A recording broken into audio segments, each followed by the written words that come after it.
Another figure who found herself the object of Zeus's relentless desire was Asteria, a titaness known for her elusive nature and celestial origins. Asteria, whose name itself suggests stars or falling stars, was chased across the heavens by Zeus, who was determined to win her over. She used every trick she could, changing her form repeatedly in a desperate attempt to avoid his pursuit. Her transformations were many and varied, showing her ability to shapeshift and evade capture, but Zeus's persistence was unmatched. Ultimately, she chose a final and radical escape. She transformed into a quail and leapt from the skies, falling to the sea below. In this final act of metamorphosis, she became the island of Delos, a sacred place that later played an important role in Greek mythology as the birthplace of Apollo and Artemis. This transformation was not just an escape, but a permanent change that symbolized her freedom from Zeus's desires and the power of the gods to shape the world itself.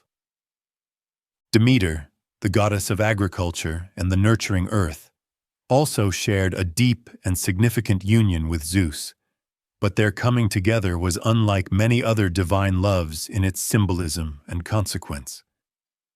Zeus approached Demeter in the form of intertwining serpents, a shape that carries deep meaning in many ancient cultures as a symbol of fertility, renewal, and mystery. From this union, a powerful goddess was born, Persephone, who would grow to become the queen of the underworld and a figure central to the cycle of life, death, and rebirth. Some traditions add to this story by claiming that Dionysos, the god of wine and ecstasy, was also a child of Demeter and Zeus, though this is less commonly held. The relationship between Demeter and Zeus thus not only produced life, but linked the world of the living with the realms beyond, through Persephone's later role and the mysteries associated with her. Dione, another Titan goddess connected to Zeus, is part of a less common but fascinating tradition regarding the birth of Aphrodite. Some sources say that Dione bore Zeus's child, and from their union came Aphrodite herself. This account differs significantly from the more famous story, where Aphrodite was born from the sea foam formed by the severed genitalia of Ouranos, the sky god, making her emergence one of the most dramatic births in mythology. Dione is also linked to Dionysos in some rare versions of the myths, where she is said to be his mother by Zeus. This claim stands in opposition to the usual and widely accepted tradition that Dionysus's mother was Semele, a mortal woman. These differing versions show how myths can vary widely, with gods and goddesses taking on different roles depending on the story being told or the cultural context. Eurynome, yet another Titaness, was loved by Zeus and bore some of the most celebrated figures of grace and beauty in Greek mythology. From their union came the three Charites, or Graces, who embodied charm, beauty, and creativity, qualities that influenced both gods and mortals alike. These goddesses were often seen dancing together in the heavens, blessing those who lived with joy and art. Some accounts also name Eurynome as the mother of the river god Asopos by Zeus, further linking her to natural features and the life-giving waters that were vital to the world. Eurynome's children represented the softer, more joyful aspects of existence, highlighting the nurturing and fruitful side of Zeus's many divine relationships. Lastly, Gaia, or Gaia, the very goddess of the earth itself, had a strange and accidental encounter with Zeus that resulted in offspring. According to the stories, Zeus's contact with Gaia was not the usual romantic or deliberate union, but rather something that happened unexpectedly. This strange event led to Gaia bearing children by Zeus on two separate occasions, which was unusual since Gaia was more often depicted as the mother of many primordial beings without the involvement of Zeus. The details of these births emphasize the connection between the sky god and the earth goddess, showing how their union could symbolize the coming together of heaven and earth to create new life and new forces in the cosmos. This connection was fundamental to many myths that explained the natural world and its cycles. In all these divine loves, we see a pattern of Zeus's power to create and transform through his many relationships with goddesses and titans. Each goddess had her own story, her own unique connection to Zeus, and their unions brought forth important figures who shaped the world of gods and men. The stories are filled with beauty and tragedy, transformation and escape, curse and blessing, showing the complexity of the divine world and its endless influence over life itself. These tales of love and desire do not just entertain. They explain the origins of important deities, natural phenomena, and sacred places, weaving a mythology that captures the imagination and reflects the beliefs of the ancient Greeks. The many divine loves of Zeus spread across the heavens and the earth, linking the king of gods with numerous goddesses, each relationship bearing unique offspring and stories that shaped the world. Among these sacred unions, Gaia, the great earth goddess, was touched by Zeus on two separate occasions, first in Phrygia, where she gave birth to the goddess Agdistis, and then in Kypros, where she bore the kentauroi Kyprioi. These children tied the heavens and earth together in ways that formed the very fabric of nature and myth. Hera, the queen of the gods, became Zeus's wife in a secret ceremony during the Titan War, a powerful moment that marked the rise of the Olympians. Together they had several divine children: Ares, the god of war, fierce and untamed; Eileithia, the goddess of childbirth who brought life into the world; and Habi, the goddess of youth who served nectar to the gods and kept their vigor alive. Some also say that Eris, the goddess of strife and discord, was their daughter, though this is less certain. In this way, Hera stood not only as Zeus's wife, but also as the mother of important deities who influenced both gods and humans. Hybris, the goddess who personified excessive pride, was, according to some stories, the mother of Pan by Zeus. Pan, the wild god of the forests and shepherds, is most often described as the son of Hermes and Penelope. But this alternative tale connects him to the power and pride that Hybris represented. Calliope, one of the 9 Musai and the goddess of music and epic poetry, was said by one account to have borne the Corybantes, or Caberoi, children of Zeus.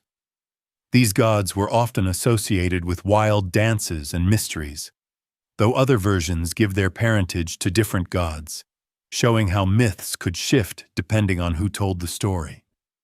Leto, a titaness loved deeply by Zeus, bore the famous twin gods Apollon and Artemis, who would become 2 of the most important and widely worshipped deities, representing the sun, music, healing, and the hunt.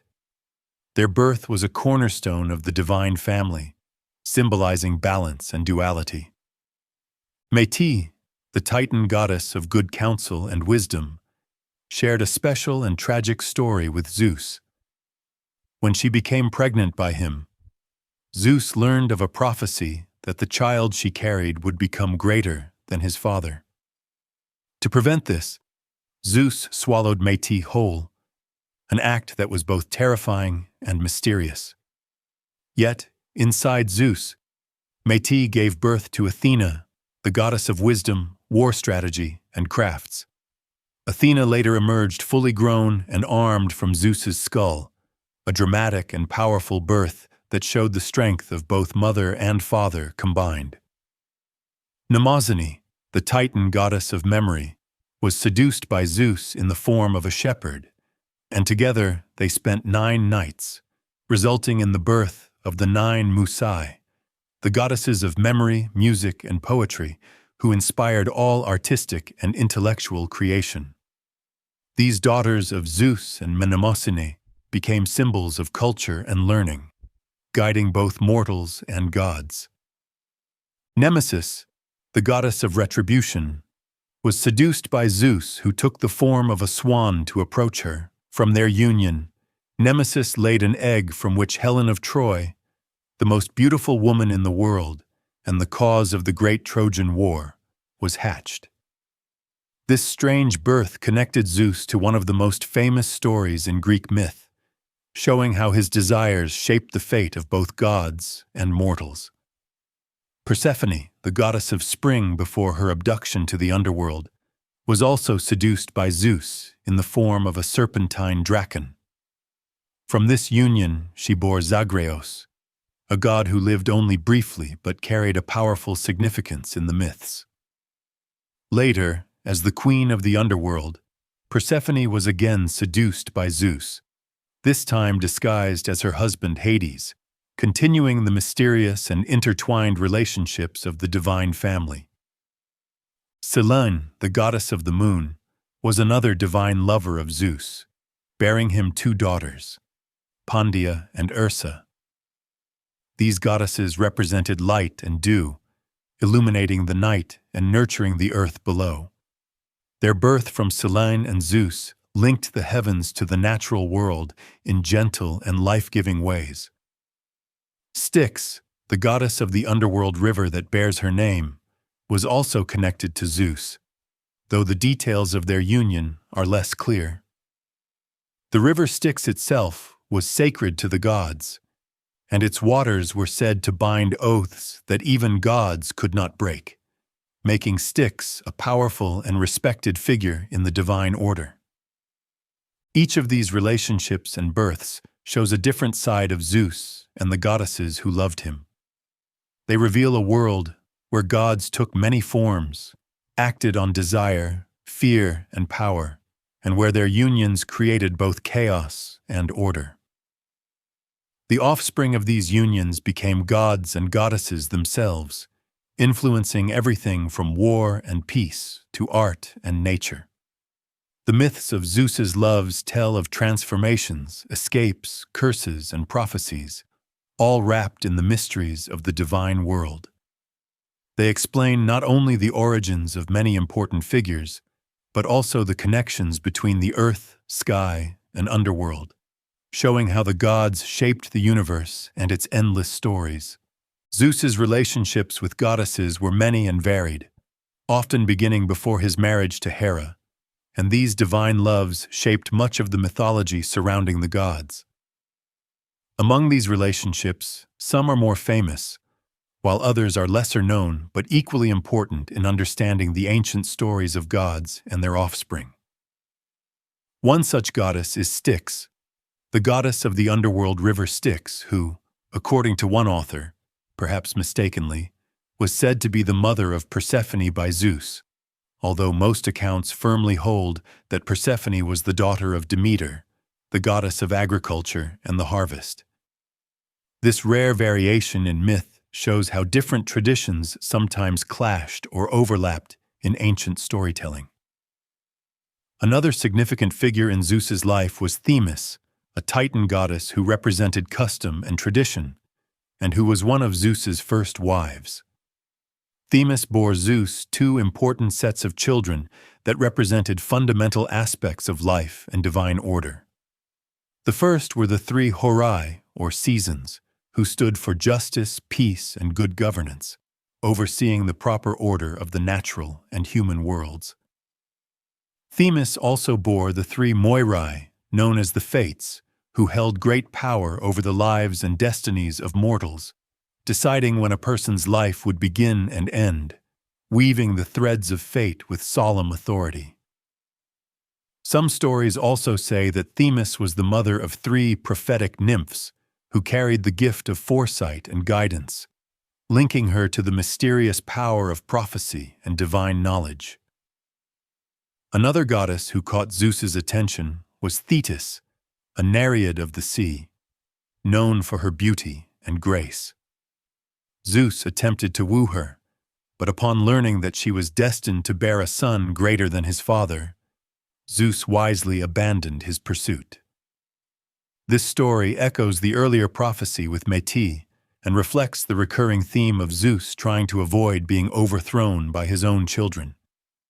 According to classical literature, especially Hesiod's Theogony, the order in which Zeus consorted with female titans and his sister Demeter is clearly laid out. Before he married Hera, Zeus took several wives and lovers among the powerful titanesses and goddesses, whose children went on to play important roles in the divine order. Hesiod names Métis first, describing her as the wisest of gods and mortals. Their union was destined to produce Athena, the bright-eyed goddess of wisdom and war. However, upon learning of a prophecy that their son would surpass him, Zeus cunningly deceived Métis and swallowed her whole. Yet, even inside Zeus, Métis gave birth to Athena, who later burst forth fully grown and armed from Zeus's skull. This tale emphasizes Zeus's cleverness and the mysterious power of divine prophecy and birth. Next in line was Themis, who bore him the Horai, also called the seasons, who represented justice, peace, and good order, overseeing both the natural cycles and human society. Alongside the Horai, Themis also bore the Moirai, or Fates, Clotho, Lachesis, and Atropos, who controlled the destinies of mortals, giving them good and evil in equal measure. Zeus honored the Fates greatly, recognizing their supreme control over life and death. Following Themis, Eurynome, daughter of Oceanus, became Zeus's consort. She bore him 3 fair-cheeked Charites, or Graces, Aglaia, Euphrosyne, and Thalia. These goddesses embodied beauty, joy, and festivity, and their presence brought charm and happiness to gods and mortals alike. The Graces often danced together, shining with a radiance that symbolized the arts, celebration, and friendship, showing how Zeus's unions often produced figures who shaped both the divine and mortal worlds in different ways. Demeter, Zeus's own sister and goddess of the earth and agriculture, was also among his lovers. From their union, the goddess Persephone was born, who later became queen of the underworld after her abduction by Hades. Some traditions also say Dionysus was born from Demeter and Zeus, though this is less widely accepted. Their child Persephone symbolized the cycles of life, death, and rebirth, reflecting the change of seasons and the balance of nature. Mnemosyne, the Titan goddess of memory, was another beloved of Zeus. Zeus seduced her in the form of a shepherd and spent 9 nights with her, leading to the birth of the 9 Musai, or muses. These goddesses became the inspirations for music, poetry, dance, and the arts, beloved by all who sought creativity and knowledge. Their role was to inspire both gods and humans, and their birth symbolized the divine gift of memory and imagination, essential for culture and history. Leto, another Titan goddess, was loved by Zeus and bore the famous twins Apollo and Artemis. Apollo became the god of the sun, music, and prophecy, while Artemis was the goddess of the moon and the hunt. These twins were central figures in Greek mythology, representing powerful forces of light and nature. Some authors also add Dione and Persephone to this list of Zeus's lovers, as well as the stories of his unsuccessful attempts to seduce Asteria and Aphrodite. These varied accounts show how the myths evolved, with different poets and storytellers highlighting different aspects of Zeus's divine romances. The stories also reveal a pattern in which Zeus's relationships often resulted in children who embodied important natural forces, cultural elements, or divine powers, such as wisdom, justice, fate, and the arts. These offspring went on to influence gods and mortals alike, creating a rich tapestry of myths that explained the world and its mysteries. Through these relationships, Zeus not only expanded his family, but also ensured that many essential parts of the cosmos were linked to his power. Whether through Metis's wisdom, Themis's justice and fate, Eurynomy's grace, Demeter's life-giving fertility, Mnemosyne's memory, or Leto's radiant twins, Zeus's divine loves formed the foundation of much of Greek myth. His actions and unions created gods and goddesses who governed the seasons, destiny, the arts, light, and the natural world. These stories, filled with prophecy, cunning, love, and sometimes escape, reveal the complexity of the gods' relationships and the importance of lineage and power in ancient Greek belief. They tell of a time when the divine family shaped the world, linking the heavens, earth, and underworld through bonds both tender and powerful. Zeus, the king of the gods, held many loves among the divine, each union bearing important children who shaped the fate of gods and mortals alike. Among these loves was Demeter, the all-nourishing goddess of the earth, who bore to Zeus the beautiful white-armed Persephone, a goddess of spring and renewal. Persephone's story is one of both life and loss, for though she was given by Zeus to Idoneus, the god of the underworld, who carried her off, it was Zeus's will that she belonged to him, linking the realms of the living and the dead in an eternal bond. Zeus also loved Mnemosyne, the Titan goddess of memory, known for her beautiful hair. From their union came the 9 gold-crowned muses, divine daughters who delight in feasts and the pleasures of song. These muses would inspire poets, musicians, and artists, guiding the arts with their joyous presence. Leto, another beloved of Zeus, bore him the radiant twins Apollo and Artemis, children who delighted in arrows and were considered the most lovely among the sons of heaven. Apollo became a god of light, music, and prophecy, while Artemis was the goddess of the hunt and the moon, together representing balance in nature and divine power. Finally, Zeus made Hera his blooming wife, the queen of the gods, who was joined to him in love and bore several divine children. Among their offspring were Hebe, the goddess of youth who served nectar to the gods; Ares, the fierce god of war who stirred strife among men and gods; and Eileithyia, the goddess of childbirth who brought new life into the world. But Zeus's power was not limited to ordinary unions, for he himself gave birth from his own head to bright-eyed Tritogeneia, Athena, whose mother Metis had been swallowed whole by Zeus earlier. Athena emerged fully grown, the awful and strife-stirring goddess who led hosts in battle, unwearying and wise, a queen who delighted in tumults, wars, and battles. Zeus's power was further demonstrated through Maia, daughter of Atlas, who bore him the glorious Hermes, the swift herald of the deathless gods, who rose to his holy bed and became a messenger and guide to gods and mortals. Among mortal women, Zeus's loves were no less significant. Semele, daughter of Cadmos, was joined with Zeus in love and bore him Dionysos, the joyous god of wine and revelry, a mortal woman who gave birth to an immortal son. Both mother and son would become gods, weaving mortality and divinity together in their story. Alcmena, another mortal woman loved by Zeus, bore mighty Heracles, the hero famous for his strength and legendary labors, a son who stood between the human and divine worlds. These unions showed Zeus's reach from Mount Olympus, home of the gods, into the lives of mortals, shaping the course of myth and history.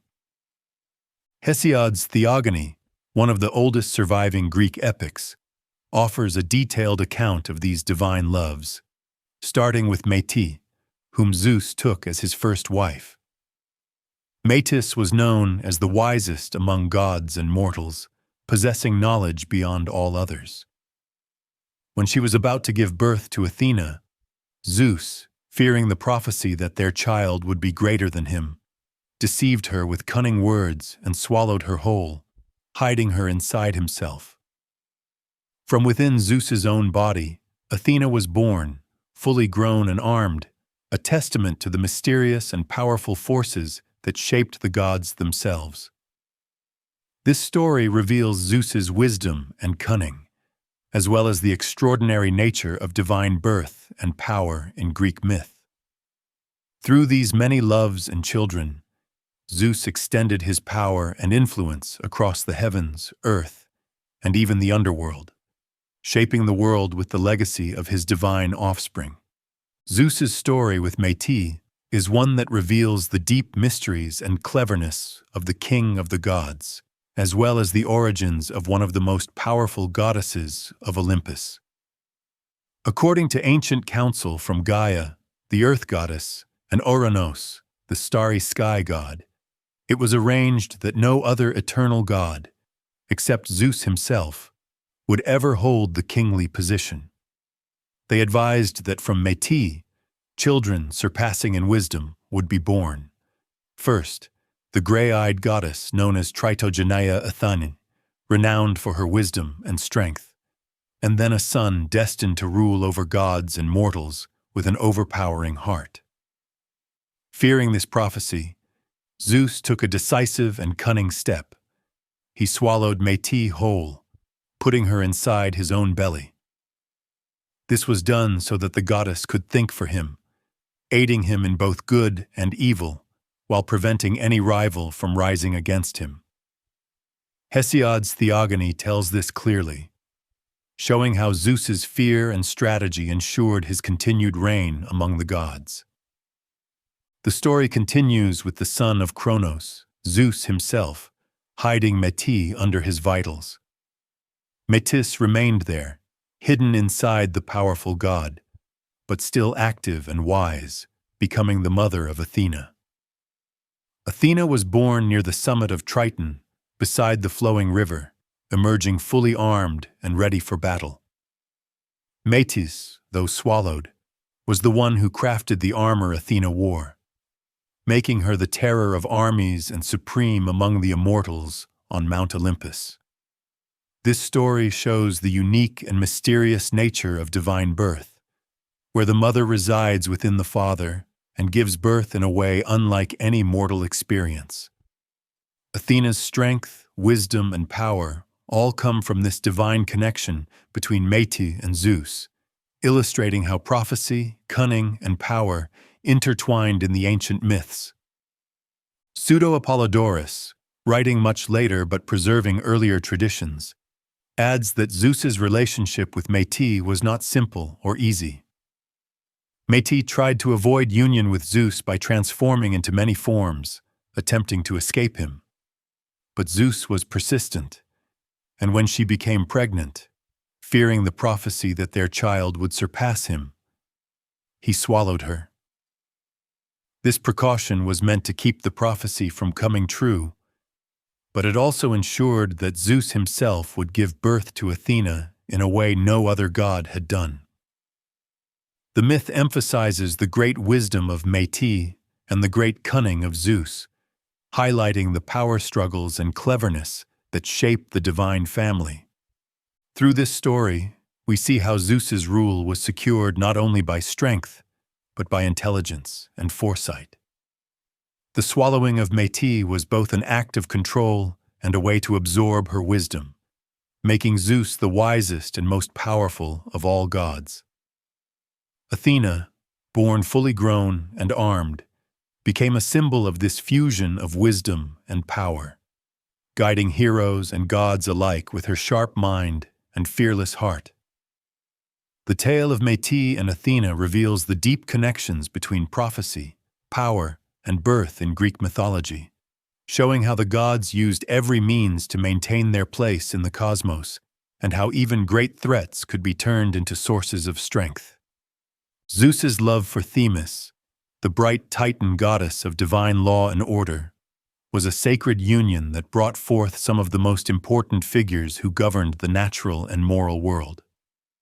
After his first wife Métis, whose story is deeply tied to wisdom and the birth of Athena, Zeus took Themis as his wife, marking a new chapter in his divine rule. Themis bore to Zeus the Horai, or seasons, who were named Irene, Eunomia, and Dike, goddesses who watched over mortal men and their cities, guiding justice, peace, and good order in the world.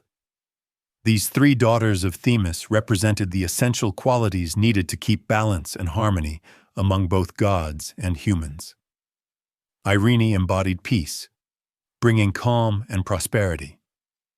Eunomia stood for lawful order and governance, ensuring that rules were kept and society functioned smoothly. And Dike was the personification of justice, making sure fairness prevailed and that right and wrong were upheld among mortals. Together, they were a powerful force that maintained the rhythm of life and the stability of the world. In addition to the Horai, Themis also gave birth to the Moirai, the Fates, three mysterious and powerful goddesses named Clotho, Lachesis, and Atropos, who had the final say in the lives of mortals and gods alike.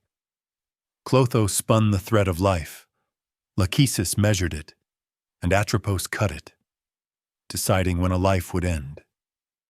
These three sisters held great honor and respect from Zeus himself, for even he could not escape their decisions. The Moirai represented the unstoppable flow of time and destiny, reminding gods and men of the limits of their power and the certainty of fate. Through these daughters, Themis connected Zeus to the very fabric of life and death, ensuring that the universe remained ordered and just. Ancient poets such as Hesiod in his Theogony give us detailed accounts of this sacred family. After Métis, Zeus married Themis, and she bore these daughters who are often called the keepers of the moral order and natural cycles. Pindar, a great lyric poet, praises Eunomia, Dike, and Irene as glorious daughters of wise-counseled Themis, who serve as the sure support of cities and stewards of wealth for mankind. Their influence reached every corner of human life, reminding people that peace, justice, and order were divine gifts that must be respected. Pindar also speaks of the Moirai bringing Themis in a golden chariot along a gleaming path from the ocean springs to the sacred stair of Olympus, where she became the primal bride of Zeus, highlighting her importance as a divine mother and queen beside the king of gods. Pseudo-Apollodorus, a later mythographer, preserves these traditions, emphasizing that Themis, daughter of Uranos the heaven, bore Zeus the Horai and the Moirai. These stories show the deep respect and honor given to Themis's daughters by Zeus and the other gods, marking them as fundamental to the order of the cosmos. Their roles as seasons and fates tie the divine rule of Zeus to the rhythms of nature and the unavoidable destiny of all living beings. The union of Zeus and Themis represents the connection between divine power and natural law, where the king of the gods ensures that order, justice, and fate govern the world properly. Through their daughters, Zeus's rule extends beyond mere force or might. It becomes a balanced reign where peace, lawful order, and justice protect mortals, and where fate guides the course of every life. This sacred family forms a crucial part of the ancient understanding of the universe, showing that power and wisdom together keep the world in harmony and explain the cycles of life and death, peace and conflict, fortune and destiny. In the midst of these divine stories, the influence of Themis and her daughters stands strong, reminding all that the world runs by laws greater than even the mightiest gods. They are the unseen threads holding life together, the forces that make seasons change, cities flourish, and justice prevail. Zeus's love for Themis and the birth of the Horai and Moirai thus become not just tales of gods and goddesses, but the foundation of a cosmic order that governs all existence, a truth passed down through the ages in the songs and stories of ancient Greece. Zeus's union with Themis, the titaness of divine law and order, bore many important daughters who influenced the natural and moral world, and these stories were celebrated in temples and poems alike. According to Pausanias, the ancient traveler and writer, near the temple of Hera at Olympia, beside the statues of Zeus and Hera, there were figures of the Horai, or seasons, seated on thrones crafted by the Aeginetan sculptor Smilus. These figures stood as a tribute to the daughters of Themis and Zeus, symbolizing their crucial role in governing the passage of time and the cycles of nature. Near them stood a statue of Themis herself, honored as the mother of the Horai, reinforcing her importance as a divine figure who gave birth to the very forces that regulate the world's order. Roman mythographer Pseudo-Hyginus also records that from Jove, the Roman name for Zeus, and Themis were born the Horai, further confirming the deep tradition that ties these goddesses to the king of gods and the Titaness. The names and roles of the Horai varied among different sources, but all agreed on their connection to Zeus and Themis. Pseudo-Hyginus lists them as Oxo, Eunomia, order, Pherusa, Carpo, fruit, Dice, justice, Euphoria, Irene, peace, Orthosy, and Thalo, showing how these goddesses governed many aspects of life: growth, order, justice, peace, and plenty. These divine figures represented the natural rhythms that sustain life on earth, from the changing seasons to the growth of crops and the fair governance of human affairs. Their presence in myth and worship highlighted the belief that the universe is guided by laws and patterns that must be respected by gods and mortals alike. Following Themis, Zeus also loved Eurynome, the daughter of Okeanos, who was beautiful in form and grace. From their union, Eurynome bore Zeus 3 fair-cheeked Carites, or Graces, Aglaia, Euphrosyne, and Thaleia. These goddesses were known for their beauty and charm, and their glance was said to flow with a love that could unsettle the limbs, a powerful force of attraction and delight.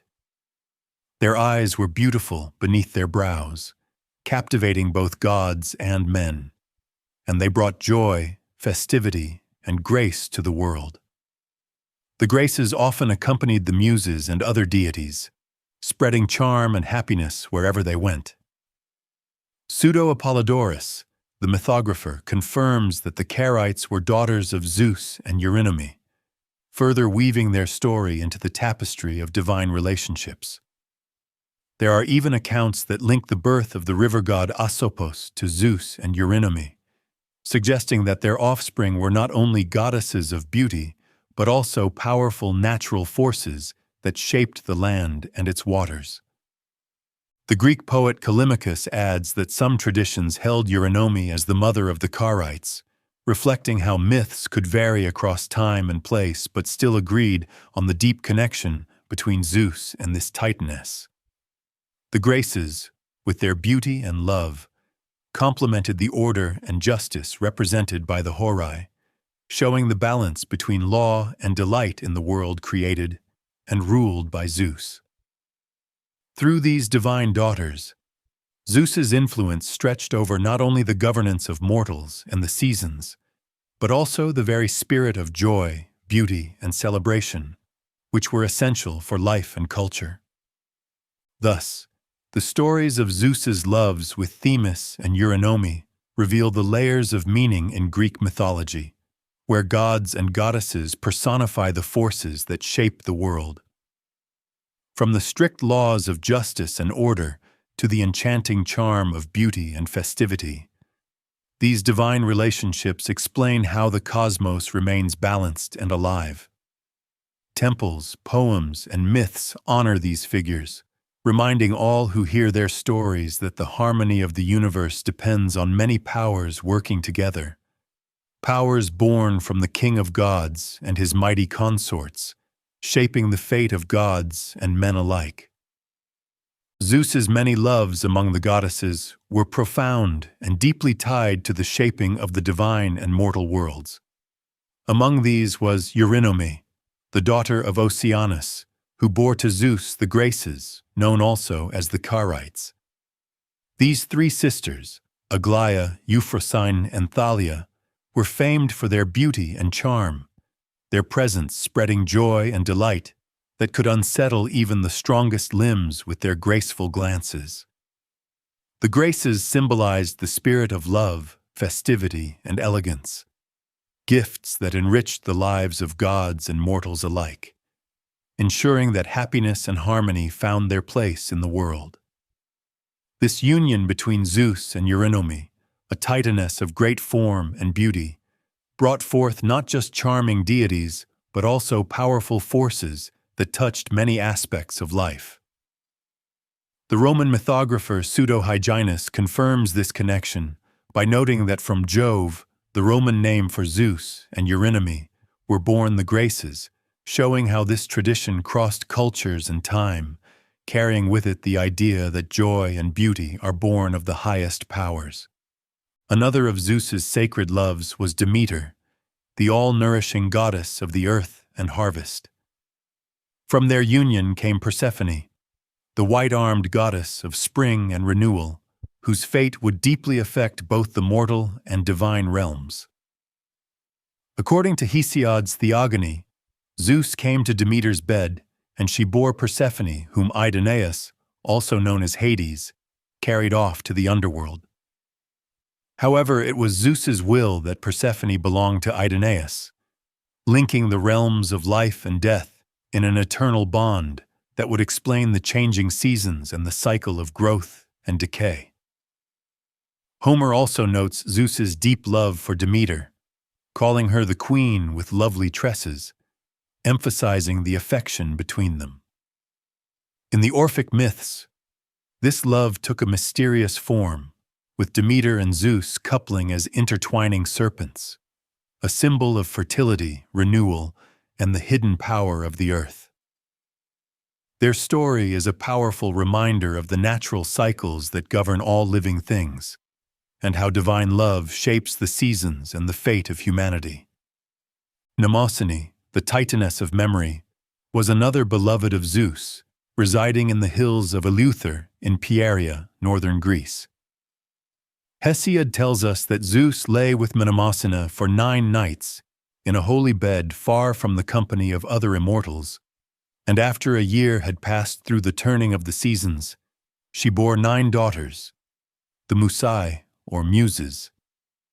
These golden-crowned daughters were united in mind and spirit, free from care and set upon song, living near the highest peaks of snowy Olympus.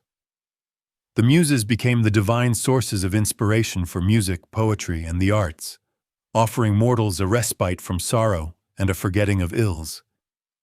Pindar celebrates these daughters of golden-robed Mnemosyne as deep-bosomed goddesses who brought joy and creativity, illuminating the minds and hearts of those who sought their guidance. Through this union, Zeus extended his influence into the realm of culture and imagination, linking memory and creativity as vital forces in human and divine life. Together, these stories reveal how Zeus's loves were not just passions, but the sources of great power and influence over the world's order, beauty, life cycles, and culture. From Eurynome's Graces, who brought love and joy, to Demeter's Persephone, who ruled the seasons and the underworld, and Mnemosyne's Muses, who inspired the arts, Zeus's unions produced daughters who shaped the very fabric of existence. Their births and roles show the delicate balance of nature, law, creativity, and destiny, all woven into the divine family that ruled Mount Olympus and the mortal world below. These myths were celebrated in temples, sung in poems, and lived in the hearts of those who honored the gods, teaching that life's many aspects, from order and justice to beauty and song, are gifts born from the greatest powers in the universe, tied forever to the love and will of Zeus himself. Zeus's love for Mnemosyne, the Titan goddess of memory, stands as one of the most revered and creative unions among the gods, for from their sacred union came the 9 Muses, divine patrons of art, music, poetry, and inspiration.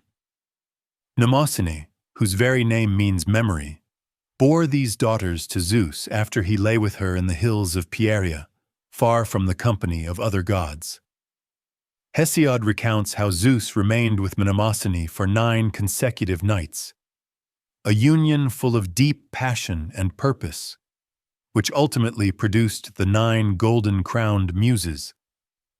These daughters were born with hearts devoted to song, their spirits free from care, residing near the highest peaks of snowy Olympus, where their voices and arts would inspire both gods and mortals.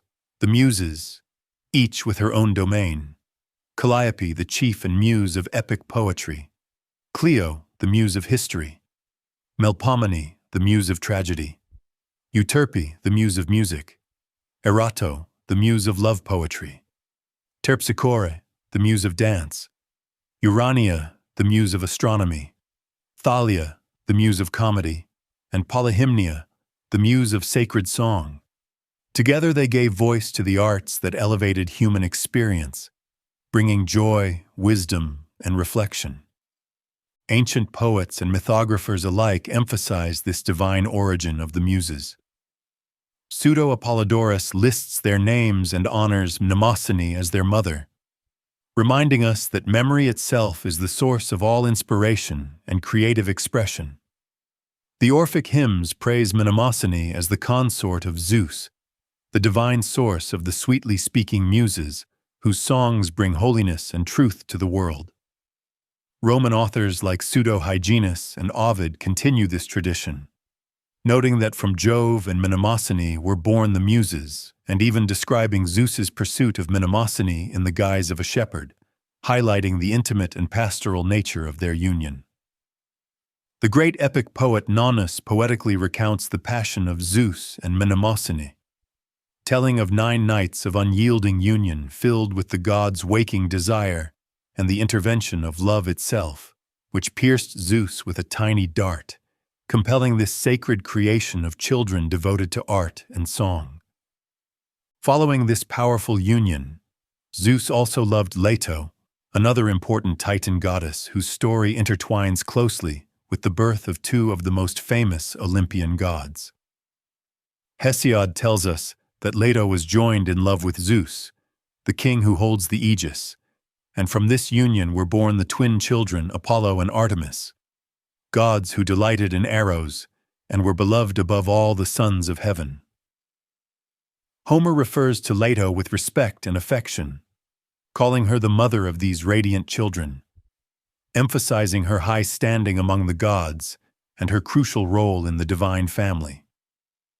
The birth of Apollo and Artemis is significant not only because of their great power, but because of what they represent. Apollo, god of light, music, prophecy, and healing; and Artemis, goddess of the hunt, wilderness, and childbirth. Together they embody balance, protection, and the vital forces of life and nature. The stories of Mnemosyne and Leto with Zeus show the variety and depth of the king of gods' relationships with powerful female figures. From Mnemosyne, the embodiment of memory and the source of artistic inspiration, came the muses who enriched the lives of mortals and immortals alike. From Leto came Apollo and Artemis, gods who shaped the world's light and wild places, the arts and the hunt. These unions highlight how Zeus's loves brought forth not just offspring, but entire domains of influence, weaving the divine into the natural and cultural fabric of the world. Through the tales told by Hesiod, Homer, Orphic hymns, and later mythographers, the enduring legacy of these divine loves is clear. They form the foundation of much that is sacred and beautiful in the ancient Greek world, teaching that memory, art, nature, and light are gifts born from the union of the King of Gods and his Titan consorts. These stories, rich in symbolism and power, remind us that the greatest powers in the universe shape not only the heavens, but also the minds and hearts of all who live beneath them.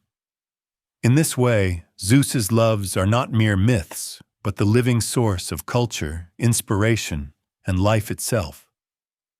Zeus's love for Leto, a titaness of great grace and strength, is remembered as one of the most significant among his many divine relationships, shaping the fate of gods and mortals alike.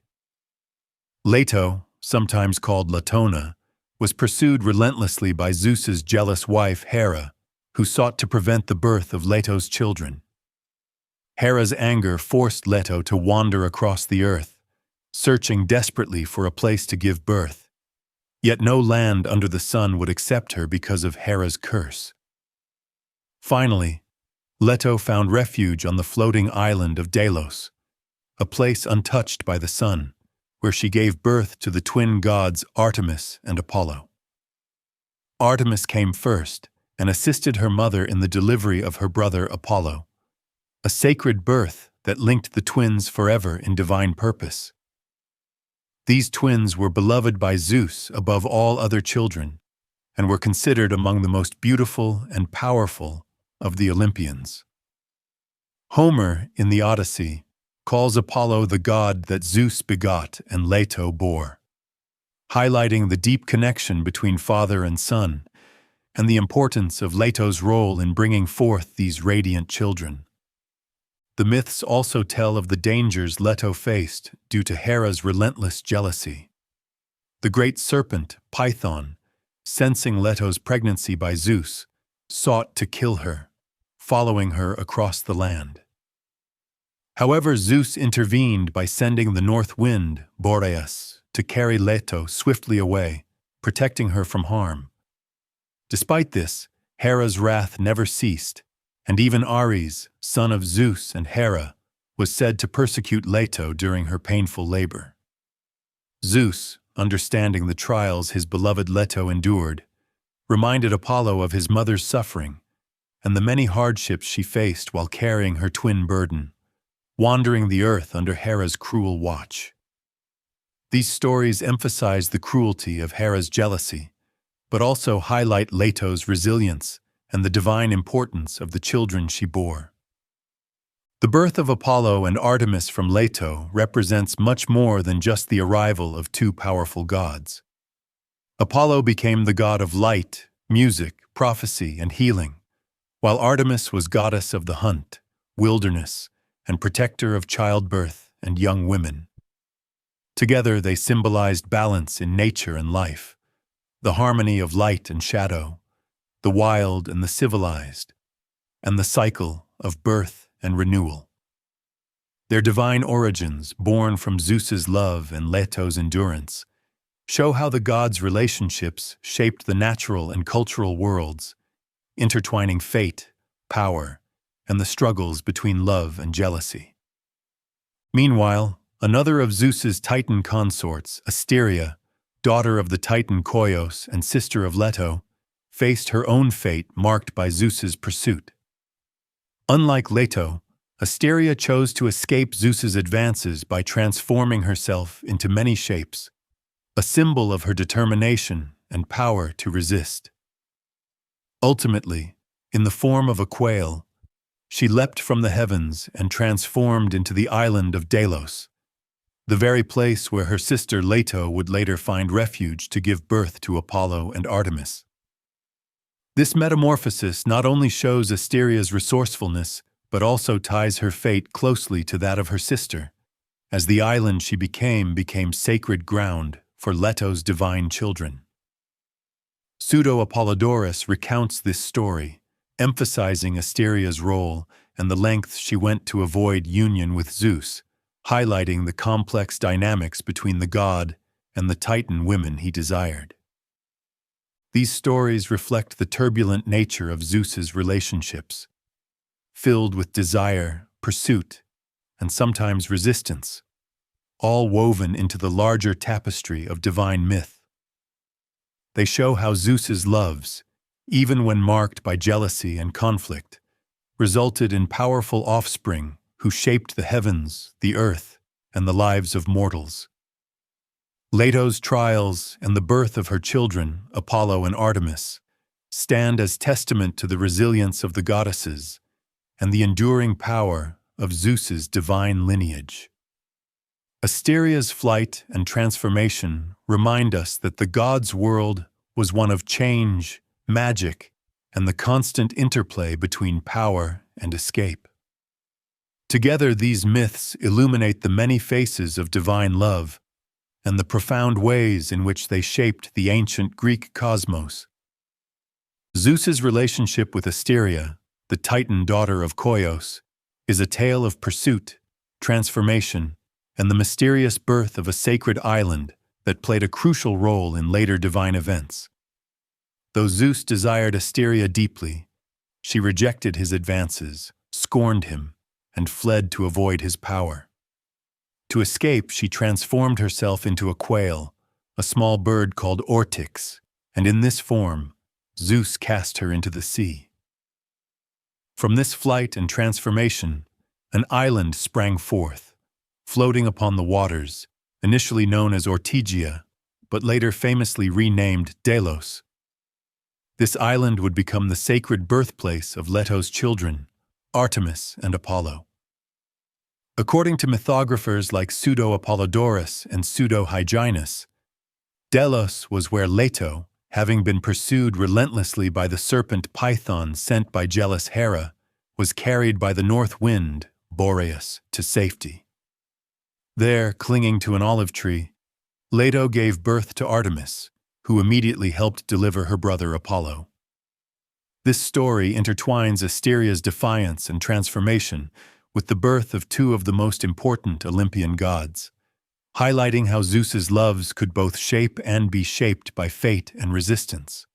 Ovid's Metamorphoses paints a vivid image of Asteria struggling in the clutch of Zeus disguised as an eagle, reinforcing the theme of pursuit and transformation that is central to her myth. Asteria's tale is one of escape from divine desire, a reminder of the power struggles even among gods and titans, where love was often tangled with force and metamorphosis. The island that rose from her fall was not merely a place but a living symbol of resistance, sanctuary, and destiny. Later known as Delos, it became sacred ground where the divine drama of birth and power unfolded, showing how the actions of one goddess could ripple into the larger story of the gods. Zeus's desire did not stop with Asteria. It also reached the goddess Aphrodite, the radiant embodiment of love and beauty who was born from the sea near Cyprus, also known as Kypros. However, this pursuit ended differently. Zeus once tried to force himself upon Aphrodite on the island of Kypros, but she escaped his grasp, showing her power and independence even in the face of the king of gods. The great Greek poet Nonnus, in his Dionysiaca, describes Zeus's wild desire for Kypris, another name for Aphrodite, and how despite his failure to possess her, his seed scattered upon the fertile land, bringing forth strange creatures called Pharis, horned wild beasts that sprung from the foam of love sown by Zeus.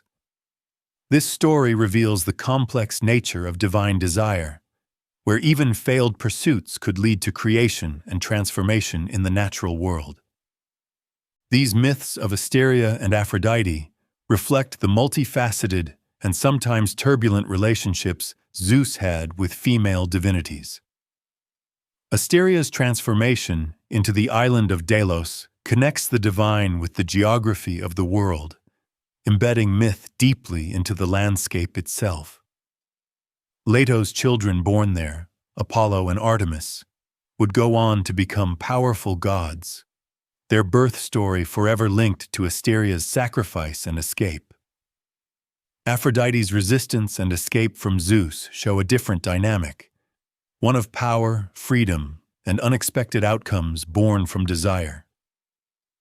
Together, these stories illustrate how the passions and actions of Zeus shaped not only the divine family, but also the very earth and its mysteries, making love, pursuit, transformation, and creation inseparable themes in the ancient world's understanding of the gods and their power.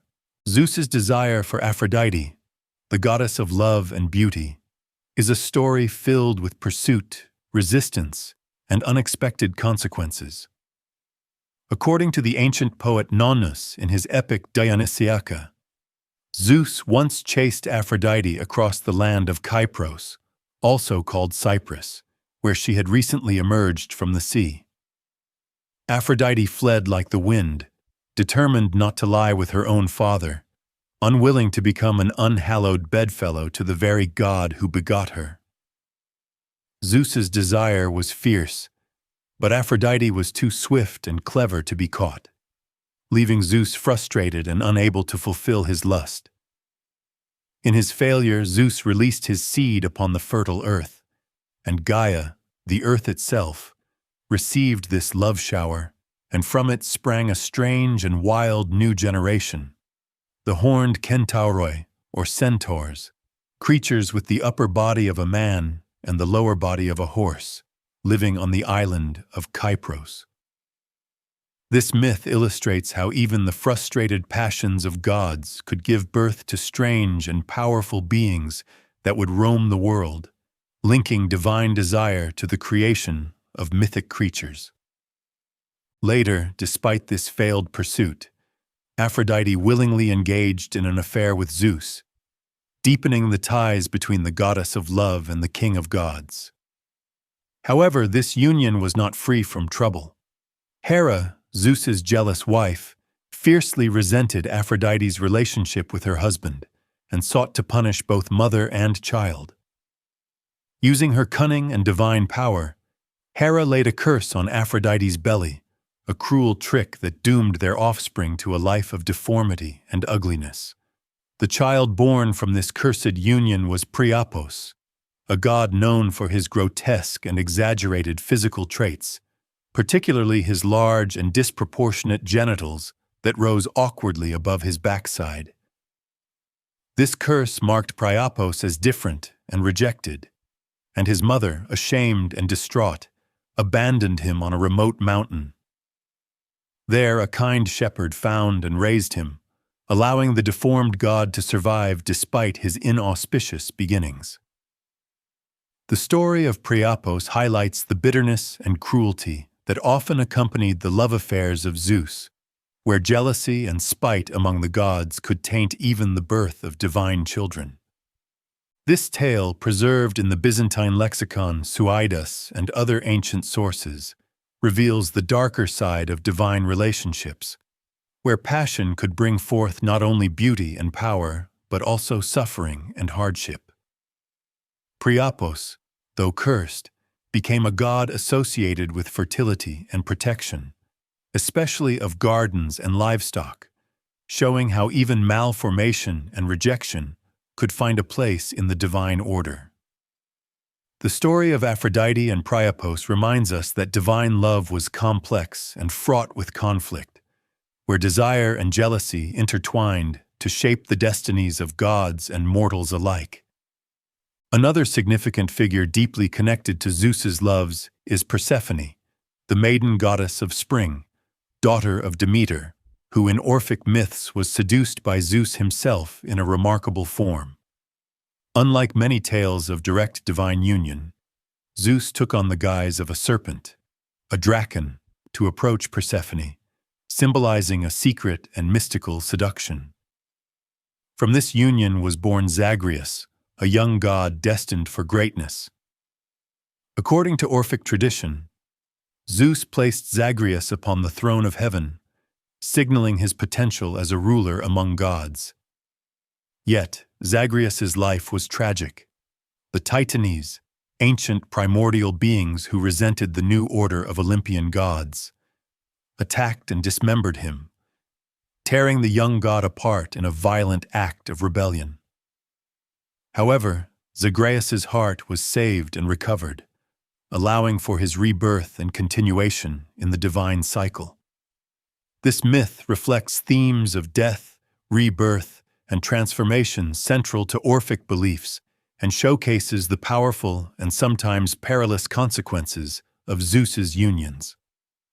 Persephone's story is also marked by her later life as queen of the underworld, where she was again involved in a complex relationship with Zeus, disguised this time as her husband Hades. This layering of identities and divine forms illustrates the intertwining of love, power, and mystery that surrounds her character and her connections to Zeus. The myth of Persephone and her son Zagreus captures the essence of divine drama, where birth and destruction, power and loss, are endlessly repeated in the cycles of life and death. These myths of Aphrodite, Priapos, Persephone, and Zagreus reveal the many facets of Zeus's relationships with goddesses and the children born of these unions. They show a god whose desires were vast and often uncontrollable, whose loves brought forth not only beauty and greatness, but also conflict, curses, and tragedy. The offspring of Zeus, whether blessed or cursed, played vital roles in the ancient Greek understanding of the world, embodying the divine forces of fertility, renewal, chaos, and destiny. Through these stories, the power of love, the pain of jealousy, and the mystery of creation come alive, telling of a divine family as complex and turbulent as the mortal lives it influenced. Zeus's union with Persephone, the maiden goddess of spring and queen of the underworld, is a tale steeped in mystery, darkness, and the power of life and death. According to Orphic traditions, Persephone was seduced by Zeus in a hidden and secretive way, a union so ineffable that it took place in divine beds beyond mortal understanding. From this sacred and mysterious coupling was born Dionysos, also called Zagreus, a god richly adorned with vine leaves and known as the thrice-begotten, or Trigonon, a title emphasizing the complexity and layered nature of his birth and existence. Dionysos Zagreus, a figure both joyous and dreadful, was nurtured by Persephone and conceived through the high counsels of Zeus himself, symbolizing a divine plan that intertwined the powers of heaven and the underworld. His birth was not only a source of life and fertility, but also a sign of divine fear and power, inspiring awe and reverence among gods and mortals alike. This Dionysos Zagreus was no ordinary god. He was a being of great importance and great mystery, often associated with the hidden and secret rites of initiation. Some ancient writers tell of a second Dionysos, older and earlier than the well-known Olympian god, whose worship was conducted at night and shrouded in secrecy. This earlier Dionysos, born of Zeus and Persephone, was also called Sabazios and honored in mystical ceremonies that connected the worshippers to the deep mysteries of death and rebirth. The god's birth and sacrifices were linked to profound spiritual experiences that transcended ordinary life, hinting at the powerful forces at work in the natural and divine worlds. Yet Dionysos Zagreus' life was tragically marked by violence and destruction. According to the myth, the Titaness, ancient and primordial beings who opposed the new order of Olympian gods, attacked and tore the young god apart in a brutal act of rebellion. His body was dismembered, a violent death that symbolized the struggle between chaos and order, old gods and new. However, from this dismemberment came transformation and rebirth, as the god's heart was recovered and he was reborn, embodying the eternal cycle of death and resurrection central to Orphic belief. This myth reveals not only the fragility of life but also its persistent renewal, where destruction leads to new beginnings and divine power is renewed through sacrifice. From the union of Zeus and Persephone also came Melinoe, a goddess of the infernal and mysterious realm, sometimes identified with Hecate, the goddess of witchcraft and the night. Melinoe's origins were dark and fearsome, born near the mournful river Kokitos in the underworld, a place of sorrow and shadows. She was said to be partly black and partly white, a symbol of her dual nature and her connection to both the dark realms of death and the bright ethereal sky of Zeus. Melino's birth, arising from the guileful arts of Zeus disguised as Hades, reflects the complex and often hidden interactions between the gods, where deception and disguise play a part in the divine mysteries. These myths, preserved in Orphic hymns, ancient poets, and historians such as Diodorus Siculus, reveal a deep and rich tradition surrounding the offspring of Zeus and Persephone, highlighting themes of birth, death, secrecy, and rebirth. They speak of gods born in secret, nurtured in darkness, torn apart by enemies, and reborn to bring new life and meaning to the world. Dionysos, Zagreus, and Melinoe, children of Zeus and Persephone, embody the power of transformation and the eternal cycles that govern both the heavens and the underworld, showing how the divine world is full of paradox and mystery, where joy and terror, life and death are forever entwined in the endless dance of existence. Zeus's story with Persephone is one woven with mystery, power, and tragedy, a tale that unfolds in the hidden depths of the divine realms and reveals the complexities of birth, death, and rebirth. From their union came Dionysos, also known as Zagreus, a god whose life was marked by extraordinary events and deep meaning. According to ancient myths, Dionysus was born from the secret coupling of Zeus and Persephone, the queen of the underworld and goddess of spring. This child was called the thrice begotten, a name hinting at the layers of his birth and rebirth, symbolizing how his life was intertwined with the cycles of nature and the mysteries of the gods.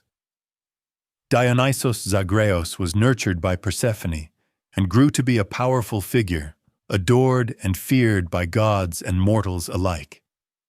Yet his life was tragically cut short when the Titanes, ancient forces opposed to the rule of Zeus and the Olympians, tore him apart in a violent act of defiance.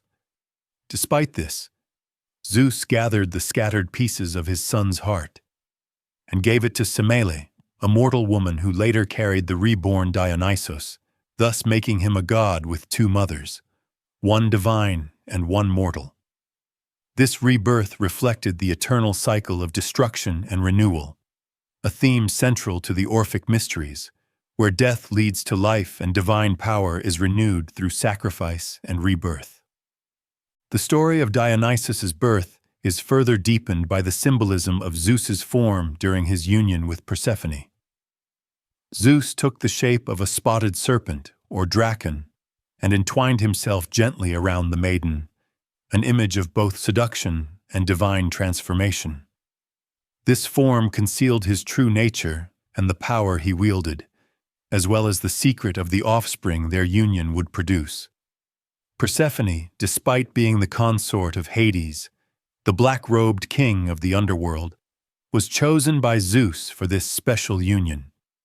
The gods of Olympus, captivated by her beauty and purity, were rivals who wished to offer dowers and gifts for her to marry, showing the high esteem in which she was held. The gifts she received from the gods for her bridal chamber were many and precious. Hermes offered his rod, a symbol of guidance and communication. Apollo gave his melodious harp, a gift of harmony and art. Ares provided spear and cuirass, symbols of war and protection. And Hephaestus, the skilled craftsman and god of fire, presented a colorful necklace, still warm from the forge, representing his masterful creativity and acceptance of his changed fate. Having rejected his former bride Aphrodite after discovering her passionate love for Ares, Zeus himself was deeply bewitched by the virgin beauty of Persephone, captivated not only by her physical appearance but also by the divine power she represented as queen of the underworld and goddess of renewal. Their union was both a secret and a profound act that brought forth a son destined to carry on the divine legacy. The child, Dionysos, would grow to embody the complex forces of life, death, and rebirth, a god whose presence would influence both the mortal world and the divine realms. This story speaks of divine love mixed with tragedy and hope, showing how the god's actions ripple through time, shaping the fate of mortals and immortals alike. The myth also explains how Dionysus earned his name, meaning the twice-born, or the one with two mothers, because of his unique birth story involving Persephone and Semele. This dual maternity reflects the god's bridging of two worlds, the underworld from which he came first, and the mortal world where he was reborn. His life and death symbolize the eternal cycles of nature, the changing seasons, and the promise of renewal even after destruction. The sacred rites surrounding Dionysos, especially those of the Orphic tradition, celebrate these mysteries and offer a deeper understanding of the divine rhythms that govern existence. Through Dionysos, Zeus's union with Persephone reveals not only the power of the gods to create and destroy, but also their capacity to bring hope and transformation to the world. Zeus's longing for Persephone was unlike any other desire that had ever gripped the king of the gods, a passion so intense that it ignited a fierce fire within his heart, spreading far beyond what he had ever felt before. His eye, sharp and commanding as always, led the Erotes, the divine beings of love and desire, but no matter how many sought to sway or assist him, none could satisfy his deep hunger for Persephone. The goddess held his gaze completely, and the storms of passion in his soul burned relentlessly, growing stronger each day. This fire, kindled first as a small spark, soon became a great furnace, rivaling even the consuming love that Zeus had felt for Aphrodite, the radiant goddess born from the sea foam. His infatuation was no mere passing fancy. It was an all-encompassing enslavement of his senses, captivated especially by the soft, lovely breast of Persephone, which drew his eyes like a magnet no force could resist. There was a moment when Persephone was playing with a shining bronze plate, its surface so smooth and bright that it reflected her face perfectly, like a silent judge of beauty. As she looked at her image in the gleaming metal, she saw a reflection that seemed both herself and yet a shadowy imitation, a false Persephone captured in this voiceless mirror. She smiled at the likeness, a quiet confirmation of her own shape and beauty, but little did she know that this moment of private amusement was observed from afar by Zeus, who was ever watchful and never ceased in his longing. Persephone, in her daily life, would sometimes pause from her work at the loom during the heat of midday, the time when the sun scorched the earth and the sweat ran freely from her face. She would take off the tight bodice that held her breast in place, seeking relief from the unrelenting heat, and slip into a cool, flowing stream to bathe and refresh her skin. These peaceful moments of solitude and renewal by the water were brief escapes from her daily toils.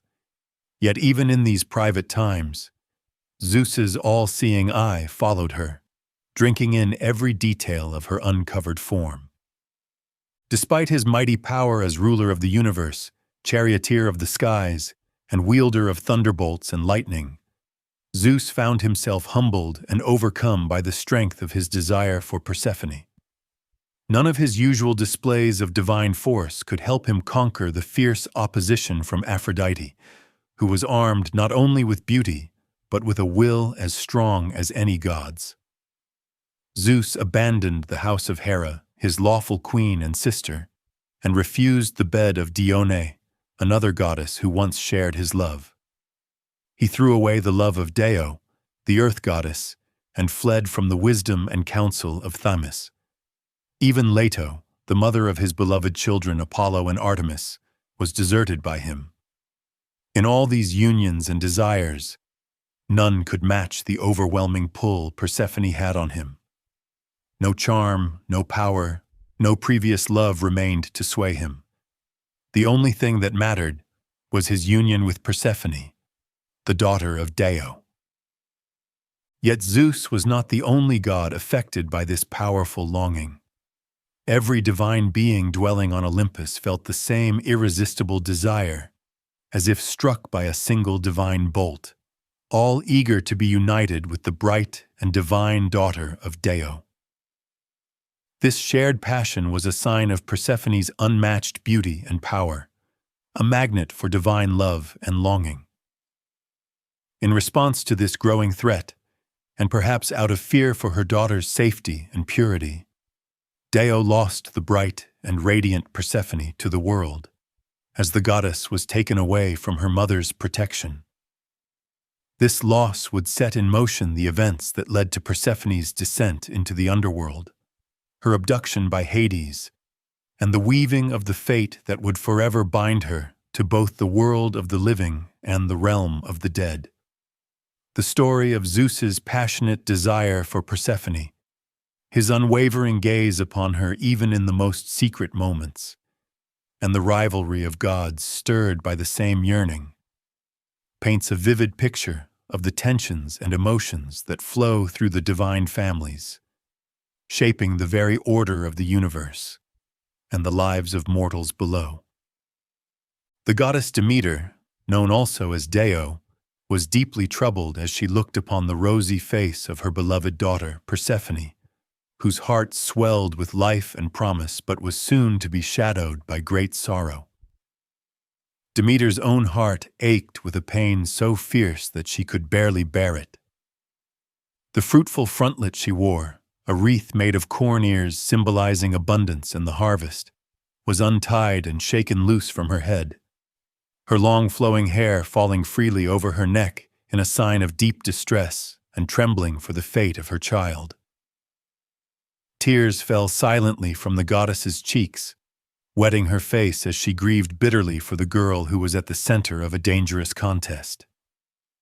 Many gods and divine beings, struck by the same fiery arrow of Eros, the god of love and desire, had become fierce rivals, all contending for the favor of the bright and divine Persephone.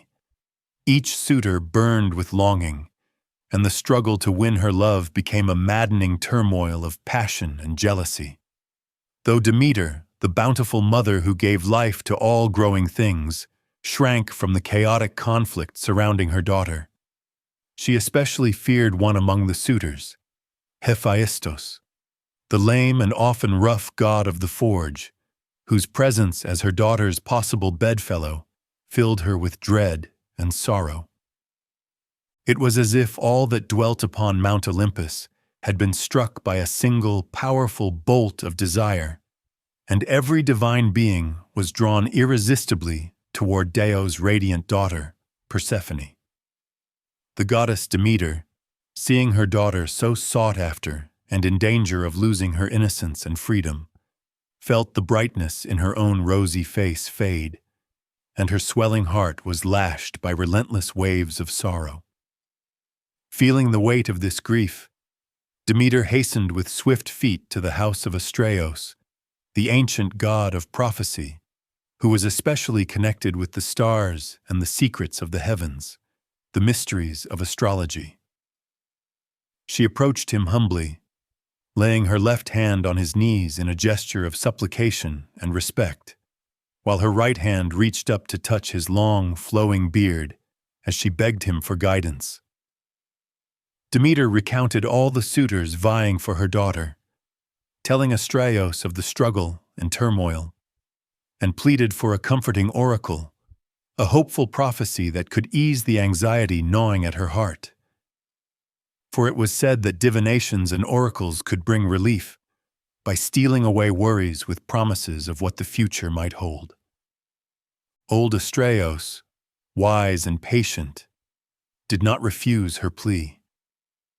He listened carefully to all she said, learning the exact details of the day when Persephone had been born, the precise time of her birth, and the course of the seasons as they unfolded around that moment.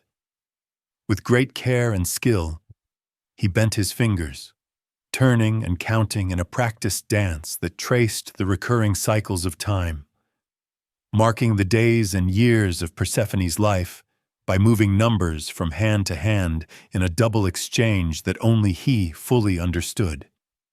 He then called for a servant, who brought forth a round, revolving sphere crafted to represent the sky itself, the image of the universe in miniature, a celestial globe that held the patterns of the stars and planets within its shining surface. This sphere was placed upon the lid of a chest, serving as the stage for Astraeus' ancient art of divination. The old god set the sphere spinning on its pivot and watched the turning heavens as they revealed their secrets, interpreting the dance of the stars and the positions of the planets with deep concentration and skill. This was no ordinary task, but one that required profound knowledge and a steady hand, as the movement of the celestial bodies was believed to hold the key to fate, to the hidden truths that govern the lives of gods and mortals alike. Astraeus worked silently, turning the globe, watching and reading the signs carefully, knowing that what he revealed to Demeter could shape the future and bring hope to a mother's troubled heart. The universe, in its eternal rhythm, was like a great storybook written in stars, and the prophecy that Astraeus would give might guide Demeter and perhaps even change the course of what was to come. This moment of divine consultation shows how deeply the gods relied on wisdom and the knowledge of the cosmos to face challenges, even when those challenges came from within their own family. The sorrow that pressed on Demeter's heart because of her daughter's many suitors was thus met with the ancient art of prophecy, a reminder that fate itself was watched over, and that even the fiercest struggles might be guided by unseen forces of hope and destiny. In this story, Demeter's fear, sorrow, and search for answers speak to the great tension between love and power, desire and protection, a tension that lies at the heart of many tales among the gods. As Demeter shook her fruitful wreath and let down her hair in mourning, she was not just a mother in grief, but also a divine figure caught in the endless flow of fate and the will of the universe.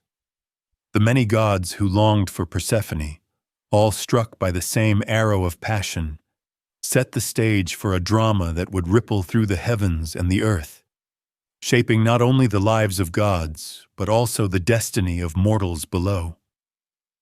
The intervention of Astraeus, the god of prophecy, with his spinning celestial sphere symbolizes the hope that even in the darkest times, knowledge and foresight might provide a path forward, a chance to understand and perhaps soften the harshness of what is to come.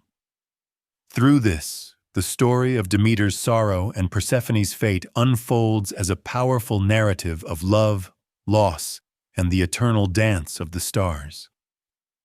When Astraeus, the ancient god of prophecy, directed his gaze around the great circle of the zodiac, his eyes carefully scanning every corner of the heavens, he noted the positions of the planets and the fixed stars with profound attention.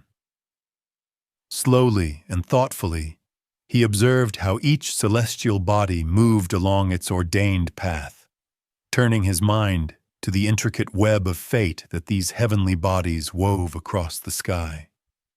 After making careful calculations and tracing the full circuit of the stars, he finally set aside the ever-revolving sphere, placing it carefully into its spacious box with its curious shining surface that mirrored the vastness of the cosmos itself. Then, turning to the distressed goddess Demeter, he spoke aloud a triple oracle, a prophetic message full of warning and hope, designed to ease the anxious heart of the mother whose love for her daughter burned fiercely. The words he spoke carried the weight of the stars and the certainty of destiny, and they rang through the silence of the celestial court with a voice both grave and wise. He told Demeter, "Fond mother, Demeter, listen carefully, when the light of the moon is hidden beneath a shady cone, when her silver rays disappear from the night sky and her glow is lost in shadow. Beware, for at that time a secret and cunning bridegroom will come to claim your daughter Persephone, a hidden ravisher who will take your unsmirched girl without the blessing of marriage or the knowledge of the Moirai, the fates who spin the threads of life. You will see before the marriage a false and secret bedfellow appear, a half-monster, clever and deceitful, someone you will not expect. I see this clearly because the western point of the sky holds Ares, the planet known as the wife-stealer, walking closely with the Paphian, the planet Venus, and beside them the Draken, the serpent constellation, rises in ominous shadow. With this solemn warning, Astraeus fell silent, letting the weight of his prophecy rest in the air. His words hung heavily in the atmosphere, a mixture of foreboding and guarded hope. Demeter, also known as sickle-bearer because of her role in the harvest, heard this prophecy and felt a complex mix of feelings rise within her. The hope of future fruits and renewal lingered in Astraeus' words, yet the dark warning of a secret and unwanted suitor who would take her beloved daughter filled her heart with sorrow.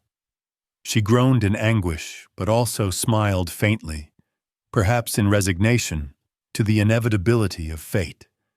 Without delay, she moved swiftly along the paths of the high heavens, her steps heavy with despair, but determined nonetheless. Near the place where the Draken constellation rested, sometimes called the Draken Manger, Demeter took control of two wild and powerful creatures, monsters of the sky, and with great strength balanced a curved yoke over their necks, binding them tightly with a yoke strap. These fierce, untamed crawlers were forced to obey the bit pressed into their crooked teeth, becoming obedient to her will. Golden-brown Demeter, glowing with the power of earth and harvest, climbed into the grim, foreboding car that was drawn by these two mighty monsters.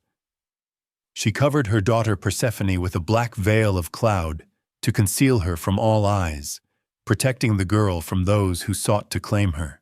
As they moved through the heavens, the north wind, Boreas, roared like thunder, attempting to block the passage of their wagon, threatening to stop their flight across the sky.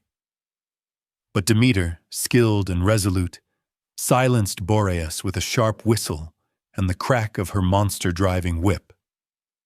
She guided the swift wings of the Drakens, those great winged beasts as they sped forward like horses galloping through the wind.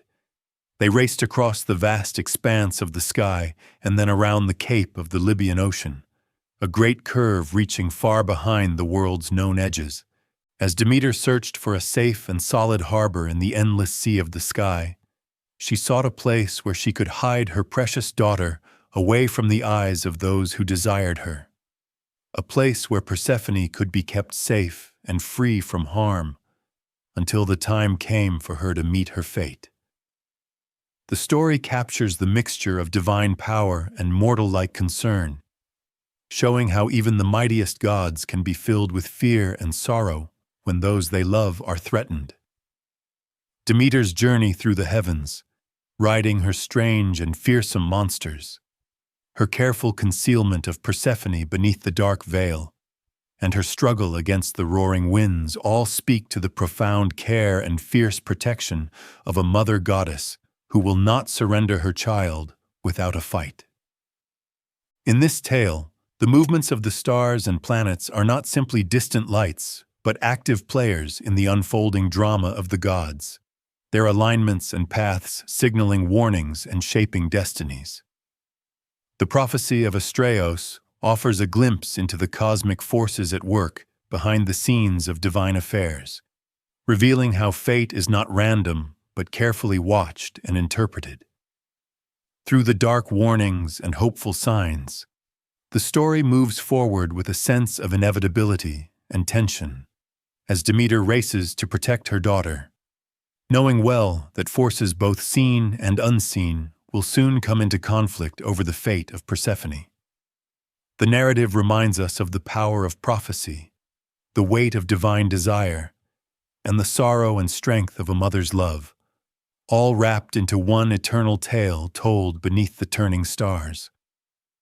Among the towering Pelorian cliffs of three-peaked Sicily, near the restless shores where the Adriatic Sea meets the westward bent currents, shaped like a great sickle that turns the flood from the north toward the southwest, the goddess Demeter came upon a quiet, sheltered place where her daughter Persephone might find refuge. This was near the river Anapos, a river that had often bathed the maiden Chion, and close by was a natural grotto, a cavern carved by time and water into a lofty hall. This hall was crowned and concealed by a natural stone roof, its gateway formed by jagged rocky edges, and adorned with stone looms, the stalactites hanging like heavy threads made by the slow work of nature itself, watched over by nearby nymphae, gentle spirits of the water and rocks. Demeter passed through the shadowed hall, her steps silent but full of purpose, and carefully concealed her daughter within this hollow rock, a natural sanctuary fashioned by the earth itself to protect the girl from the eyes of those who sought her. Once Persephone was safely hidden, Demeter released the Drakons, the great winged monsters who had carried her across the skies. One she stationed to the right of the door, perched by the jutting rock. The other she placed on the left, beside the stone-pointed barrier guarding the entrance. These fierce creatures stood as silent sentinels, their presence enough to warn away any who might try to enter and harm the hidden maiden. Alongside these guardians, Demeter left Caligonea, a devoted nurse and caretaker who was charged with watching over Persephone and her belongings, including the baskets filled with the tools and tasks of womanly work. Gifts from the wise goddess Pallas Athena, who herself was known as the clever spinner and weaver, the patron of crafts and hard work that women have always labored at through the ages. Demeter entrusted her rounded chariot to the care of the nymphae, those kind spirits who dwelled among the lonely rocks, while she herself slipped away from the grotto, moving swiftly and silently as she cut through the cool air with her steady feet. Inside, the girl Persephone busied herself with spinning and weaving, activities that had been given to her by Athena through the hands of her nurse. Persephone carded the fleeces of soft wool, drawing them through the sharp teeth of iron combs that prepared the fibers for twisting. She packed the wool onto the distaff, holding it steady as she spun the spindle around and around, pulling the threads thin and strong through her fingers, weaving the fibers into the beginnings of cloth. She fixed the first threads of the warp, the foundation of every piece of woven fabric, turning them around the beam with careful hands as she moved from one end to the other, her feet never still, stepping and weaving a dance of creation. She worked the rod and pulled the bobbin through the growing threads of the cloth while singing softly to Athena, the goddess who taught her the art of weaving and who watched over all clever websters and spinners of the world. Despite the peacefulness of this moment, Persephone could not escape her fate, no matter how she tried. For though she busied herself in the careful and rhythmic work of weaving, her mind could not find rest. No matter how she moved, a dracon's shadow loomed, silent, watching, and unyielding. Persephone's fate was caught in the tension between her gentle daily work and the forces that sought to claim her, forces that even now surrounded her in hidden ways.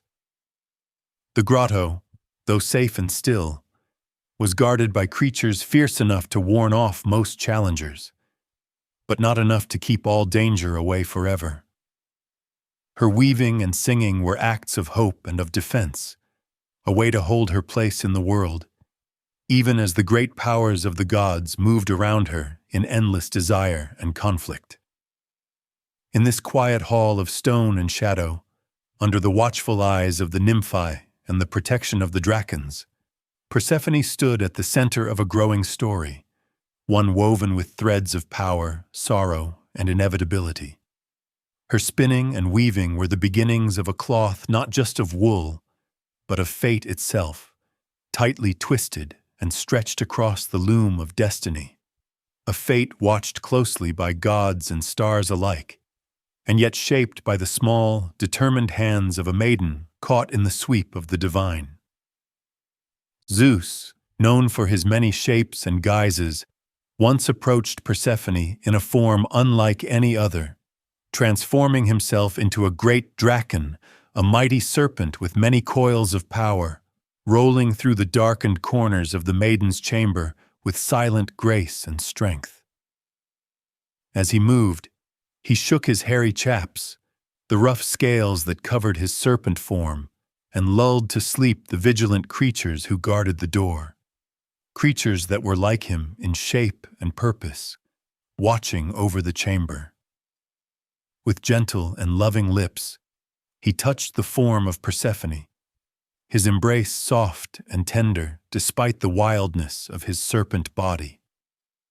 Through this union, Persephone's womb became fruitful, swelling with new life that was both divine and powerful.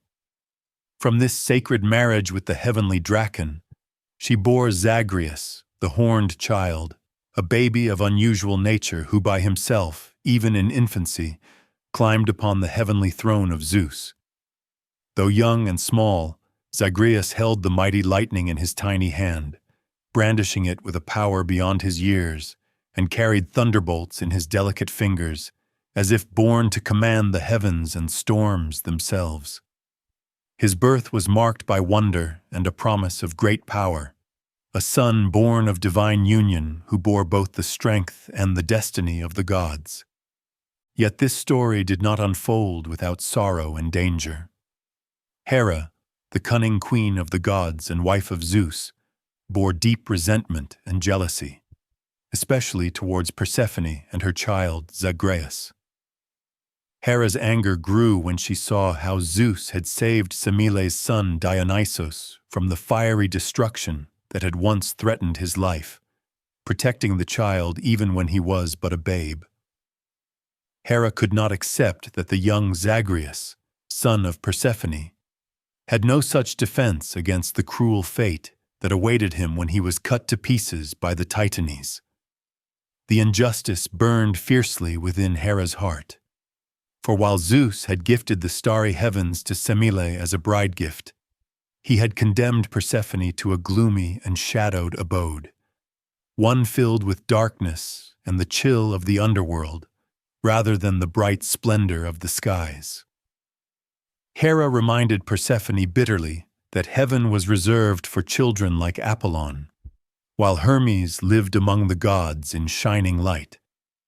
But Persephone's realm was one of shadow and silence. Hera's harsh words cut deep, accusing that the very power Zeus had taken in the form of the serpent, the shape in which he had ravished Persephone's inviolate maidenhood, was undone when her babe was destroyed. The cruel fate of Zagreus, torn apart and dismembered by the Titans, was a wound not just to Persephone, but to the divine order itself, a tragic moment of loss and sorrow that echoed through the mythic ages. This Zagreus, identified by poets and mythographers as a form of Dionysos, was the child born of Zeus and Persephone, called Dionysos Chthonios, meaning the Dionysos of the earth, or the chthonic Dionysos, reflecting his close ties to the underworld and the mysteries of death and rebirth.